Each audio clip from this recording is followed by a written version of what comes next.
Bonjour et bienvenue à cette nouvelle vidéo dans laquelle je vais résumer les principales règles pour effectuer la dérivation des fonctions et on va commencer sans plus tarder avec la plus simple, c'est-à-dire la règle qui nous dit que quand on veut dériver une fonction f de x multipliée par une constante, on ne va pas oublier de mettre le symbole de dérivation bien sûr, quand on effectue ce type de dérivation, eh bien la constante elle n'est pas touchée, c'est-à-dire que la dérivation, elle s'applique directement donc de l'ensemble donc du produit entre la constante et la fonction sur la fonction directement. Voyons tout de suite un exemple. Supposons de vouloir dériver la fonction 3x au carré. Je vais donc écrire que j'effectue cette dérivation. Et ici, qu'est-ce que je peux faire? Eh bien, j'identifie tout de suite que 3, c'est une constante. Alors que la fonction, ici, ça va être x au carré. C'est-à-dire que quand j'effectue la dérivation, je vais réécrire la constante, parce que la dérivation, on l'a vu grâce à la formule, ça ne change rien à la constante. Et ensuite, je vais écrire la dérivée de x au carré, c'est-à-dire 2x. Sans oublier, bien sûr, qu'au milieu ici, j'ai toujours un petit produit comme c'était le cas auparavant, bien sûr. Donc le résultat final, ici, c'est tout simplement 6x. Voilà donc un exemple de cette première règle. Passons à la deuxième. Qu'est-ce qui se passe si on doit effectuer la dérivation d'une somme de deux fonctions? Eh bien ici, on va juste suivre notre intuition. Et qu'est-ce qui se passe? On va dériver du coup la première fonction en obtenant donc f' de x. Et ensuite, on va dériver la deuxième fonction, donc g de x. Et j'écris donc le résultat, c'est-à-dire f' de x plus g' de x. Vous noterez donc cette fois-ci, encore une fois, que le symbole de dérivation qui était appliqué au départ aux deux fonctions qui étaient additionnées, maintenant il est distribué donc sur les deux fonctions, donc f' de x plus g' de x. Donnons donc un exemple. Comme tout à l'heure, je vais considérer maintenant la somme de deux fonctions.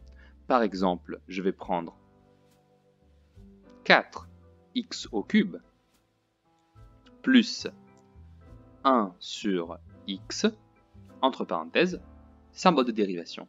Alors, vous remarquerez sûrement que les fonctions générales dont on connaît la dérivée par cœur sont ici tout simplement x au cube et 1 sur x, et que donc je me trouve dans le cas d'application de deux règles en même temps, donc la règle précédente plus la règle que je viens de vous exposer.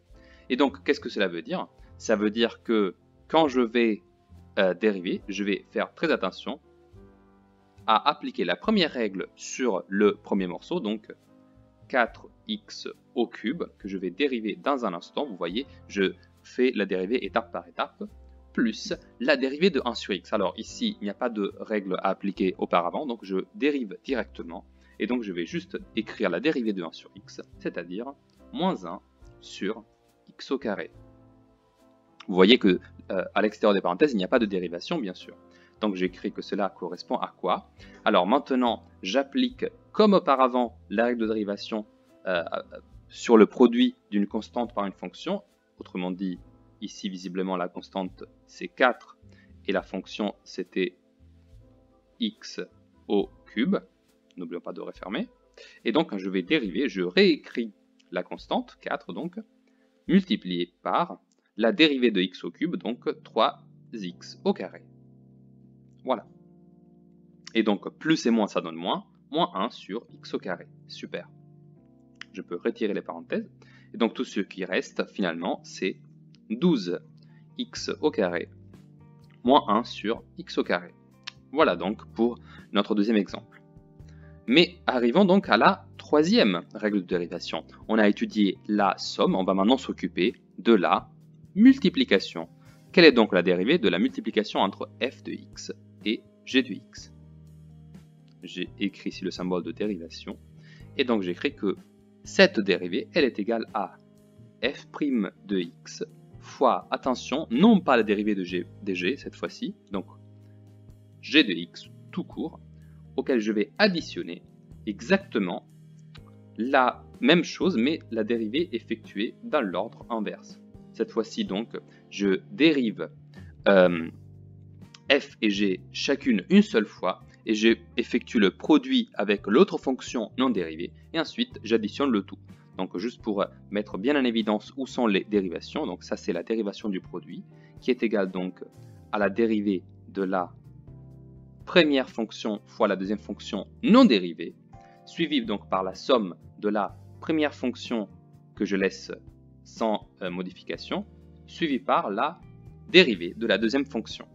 Je tiens donc à que ce soit vraiment clair. Je vais juste repasser en couleur. Donc ici vous avez f, f' et encore f. Donc ça c'est la première fonction.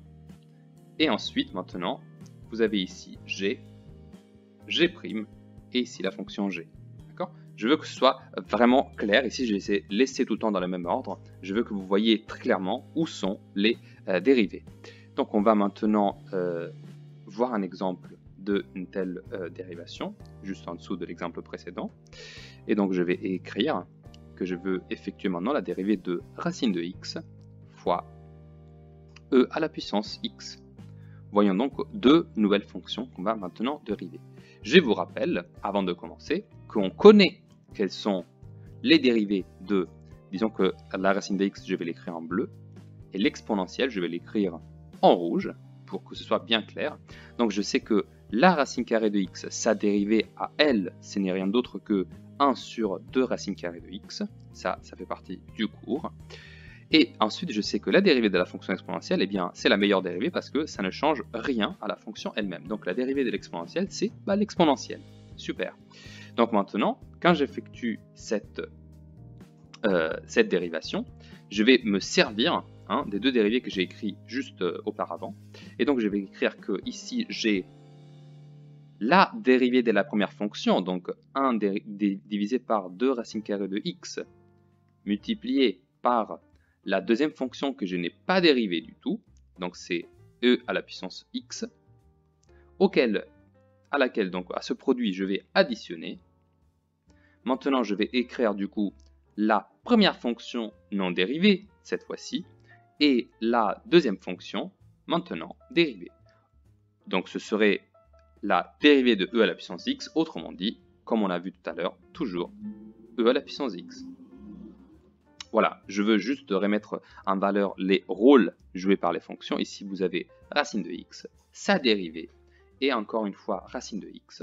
Et ensuite, juste à côté, n'oublions pas que nous avons l'exponentielle, encore l'exponentielle, et ensuite la dérivée de l'exponentielle. Alors ici, on ne le voit pas du tout, parce que l'exponentielle dérivée, c'est elle-même, mais c'est juste pour vous faire comprendre quels sont les rôles. Donc ça, c'est la dérivée. Et ça, c'est encore une fois la dérivée. Une erreur très commune, bien sûr, c'est de penser que cette même dérivée, donc la dérivée de la racine de x fois l'exponentielle de x, est égale à 1 sur 2 racines de x fois l'exponentielle. Autrement dit, les deux dérivées des deux fonctions multipliées entre elles. Alors ça, c'est absolument faux. Donc on va le barrer et ne jamais faire cette erreur si possible. On va passer donc à la dernière règle maintenant. Je vais l'écrire juste en dessous de la troisième, juste là. Maintenant, on a fait la somme, la multiplication, et je vais enfin m'occuper donc de la division du rapport. Donc, comme c'est un peu la règle la plus difficile, maintenant je vais utiliser quelques couleurs. Donc je vais effectuer cette dérivée-là. Et donc je me mets envers la fonction f de x, et je me mets en jaune la fonction g de x. Voilà. Donc pour effectuer cette dérivée, du coup, je vais écrire d'abord la formule, ensuite je vais rajouter les couleurs. J'effectue la dérivée de la fonction f multipliée par la fonction g non dérivée. À cela, je soustrais, attention à cette soustraction, la dérivée de la fonction g multipliée par la fonction f de x, tout cela divisé par la fonction g de x qui a été, elle, élevée au carré. Alors repassons cela en couleur. Où apparaît la fonction f? Eh bien, elle est juste là. et là. Donc une fois dérivé, une fois non dérivé. Et ensuite, j'ai l'apparition de g, juste ici du coup, ici et ici. Donc 2 fois elle est non dérivée et une fois elle est dérivée. Je tiens à vous faire remarquer la symétrie, car dans la multiplication on effectue la somme donc de f'g plus fg', et maintenant on va effectuer la soustraction. Et je vous ai fait remarquer qu'il faut toujours écrire dans le bon ordre, c'est-à-dire que la fonction f qui est au numérateur dans la fraction du départ, elle est la première à être dérivée, alors que la fonction g, elle est toujours la deuxième. Donc maintenant, on va donner un exemple d'application de cette formule. On va donc dériver cette fonction 3x au carré plus 1 divisé par x. Alors, je vais me réécrire d'abord mon petit schéma avec les couleurs pour ne rien oublier. Alors, je sais qu'il faut d'abord écrire la fonction verte dérivée. Ensuite, j'ai la fonction jaune non dérivée, juste ici. Ensuite, il y a un signe moins, super important. Tout cela, évidemment, c'est une belle fraction. Ensuite, j'ai ici alors, la fonction verte non dérivée cette fois-ci et la fonction jaune dérivée juste là. Et ensuite, c'est toujours la fonction jaune que je dois mettre ici, élevée au carré. D'accord? Voilà, maintenant je peux passer à l'écriture.